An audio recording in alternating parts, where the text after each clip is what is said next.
Hello, AmpLab listeners. This is Ashley Anderson, Chief Technology Manager of the Arts Management and Technology Laboratory. And on today's episode of the AmpLab podcast series, I sat down with Lucy Mattout and Jenny Wallisch, two contributors of the AmpLab website, to discuss their research on VR usage in performing arts organizations. Enjoy! I'm here with Lucy Mattout and Jenny Wallisch, contributors to the AmpLab website, and today we are talking about their individual research tracks, which are both focused on the use of VR in the performing arts. Jenny, do you want to go ahead and introduce yourself and give us a little brief overview of your research right now? Hi, I'm Jenny Wallisch. I'm a second-year Master of Arts Management student here at Carnegie Mellon, and my focus in the arts management track is mostly in operations and general management. My research focus for this project is on virtual reality as a means of getting people into the space who are not already there. So basically live streaming through virtual reality. Great. And Lucy? Hi, my name is Lucy Mattout. I'm a second-year Masters of Arts Management student with a focus on theater arts. My research topic is focused on the different uses of immersive technology in the performing arts industry. Great. Thank you. So, Lucy, my first question is for you. You state in your paper that while VR in performing arts is evolving, there are challenges and benefits that have yet to be discovered. Could you discuss some of those benefits and challenges? Yeah, so one of the challenges that I'm encountering a lot is related to the expense of purchasing these technologies themselves, and the fact that when you start involving too much technology into your performance, does it really take away from what a traditional theater performance is or a traditional dance is? Because at that point you're adding into VR and you're breaking into the film industry as well. So a lot of the boundaries between industries are breaking with these sort of technologies, and that creates challenges, and it starts blending the name and the definition of each of those. So you both mentioned the live factor being what makes a theater-going experience. And while VR may be used as a way to grow audiences, do you see it as sort of a double-edged sword? Like, once someone has experienced a performance via VR, how will that directly translate them into participating in a live performance? Well, I don't know what you think about this, but I would say that there is still that, like, VR can be used as an entry point because while you can imitate that feeling of liveness and the feeling of being there, it's never going to be exactly the same. And the feeling that you get from being in the live performance space is ultimately going to be a different one. Right.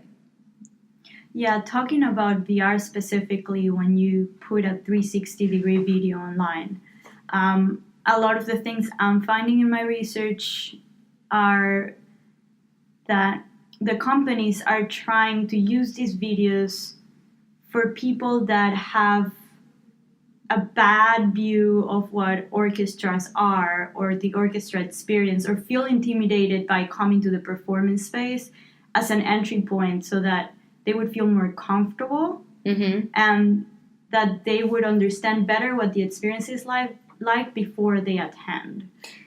Right. Yeah, I get that. What my question is kind of saying, though, like, could that backfire? Could that be a thing that somebody gets comfortable experiencing it only in the VR way and doesn't actually translate into them coming to a live performance? So if they're like, well, if I can just get this live stream to my home device and I can enjoy the orchestra from my sofa, why would I leave and go? Like, what is the benefit to that person then? to coming to a live experience. Like we know, because we're in this, and our listeners know because they're arts managers as well, what that benefit of a live experience is, and we can talk about that a little later in our discussion. Because I do have a few questions about that as well. But just wondering, like if somebody's enjoying the VR version, what is going to entice them to abandon that and come join the live performance space eventually, if that's the goal? I think that's a big question. I haven't seen a lot of answers as to that because this is a very new kind of thing. I think Jenny might have a little more to say about that. But in my opinion, it could go both ways. Yeah. I think that you can have a person that sees it and wants to experience it live, and a person that sees it and it's better doing that. And that's also, as Netflix is starting to offer more of these kind of things, it would be the same problem. So I would say it's a problem and an opportunity. Okay. I have a hard time saying exactly how you might be able to convince them, if they are enjoying the VR experience, to come into the space. I would say, though, that the VR experience is ultimately always going to be more of a supplement than a replacement of the actual event. Because I feel like there has to be, for the event to feel live, there has to be people physically in the space. And even when you're in the VR headset, there has to be people around, like actual people that you can feel the connection with. Otherwise, it's not the same. It's just watching a movie, essentially. Right. But like, while VR live streaming is still relatively new, there really isn't a whole lot of examples of theater or live performance being live streamed through VR. There are examples of live streams of theater shows such as National Theater Live, and that's not overshadowing their actual attendance. It's more of a supplement. Okay. Because that was something else I was sort of thinking about, was like, would this be yet another barrier for arts managers to navigate in order to reach those new audiences? So essentially kind of creating, and I'm trying not to use like a divisive language here, but kind of creating equal yet separate performances. So like having the live performance for those who want to attend the theater, and then having an equally great VR performance for those who do not wish to attend the theater. But in a way that is a new challenge then. It's so you have to program two completely different things for two completely different types of audience, instead of using the VR as the tool to engage this new audience to join your existing audience. Do you see what I mean? Correct. And one of the things that is important for managers considering this kind of application to consider is that Maryland Opera Studio mentioned how the cameras and putting all those cameras surrounding the live performance might also be a factor you need to consider, as it may affect the audience that is attending the live performance. So you have to think of how are you going to hide those cameras but make them visible enough so that the audience that is attending live doesn't think that they're wasting their money and they have all these extra ephemera that they don't need. Visual blocks. Yeah, exactly. So Jenny, in your paper, you do mention the sense of community in the live theater experience that may be lost in a VR experience, referencing the dimming of the lights, the hushing of the audience, the applause, etc. And Lucy, you talk about how VR can be used for patients in a hospital who are unable to attend a performance. So kind of a thought I had of like bridging these, I'm wondering if either of you have found in your research attempts to replicate the entire experience in VR. So including like, audible stimuli such as like applause or like your fellow theater goers, like, conversations dying down and, like, the orchestra warming up and, like, all these different things that when you're in a live experience are all of your stimuli. And, like, maybe even, like, when you put on the headset, the house lights dim and you get that whole sensation. Like, have either of you found anything in your research that suggests that there are attempts to make a fully immersive experience like that? I'm not entirely sure if it's possible to do a fully immersive experience with 360 video recordings of a show or 360 video live streams. But you do get a lot of those same sensations, luckily. Like, if you have headphones on your headset or if you have headphones plugged into your phone, if you're using one of those kinds of headsets, you can still hear the audience hush and you can see the lights dim out of the corners of your eyes. So it's not gone, it's just not quite as present. Okay. Yeah, in addition to that, one of the articles I read, again from the Maryland Opera Studio, was that they try to give the person using the VR experience the view of before when the orchestra is warming up and where they're preparing, and they have a special kind of video that goes into behind the stage and it puts them in the center while they're practicing or in the audience. So they are playing with different placements. But it's not fully immersive, as Jenny said. I think it still needs to some work. Are there any VR experiences that are happening while you are in a live setting? So, like, I'm kind of thinking of, and maybe it was one of you that found that news article with those crazy operas that were happening with, like, the holograms. Yeah. Was that your article? Yes. Okay. Yes. So I'm imagining something like that, but with a VR experience, where it's like, so then it's more, like, you're in it more. Like, it's not just, like, separate from the, the end of the stage into the audience. It's like the audience member can now be, like, almost on that same stage with the characters. Are there anything like that out there being explored? From your home? No, like if you were in the theater in the performance, and you can opt into doing a VR headset while you're in the audience, and it'll take you into the performance, like actually in it on the stage without you being there on the stage. Like, you're in the audience, feeling like you're on the stage, but you're not on the stage. Interesting. I haven't seen anything quite like that. The closest thing I came across was, like, in terms of having headsets in the audience, was a National Geographic Live is doing talks with where all of the audience gets to put on headsets and they get transported around the world to see these pictures from the various nature photographers. Cool. Yeah. That's cool. I haven't seen anything like that for theater, though, or opera, where you can actually put on a headset and be in the performance, aside from, like, immersive shows like the Christmas Carol. Yeah, the Chained. Explain that one in case somebody, including myself, since I'm not a performing arts person. Chained is a 2007 a show that came out in 2017. It's from Madison's Walls Media, which is a performing arts with immersive technology group. And basically what it does is a single person experience. It lasts about 25 minutes. The audience member puts a VR headset and headphones. And there is only one actor.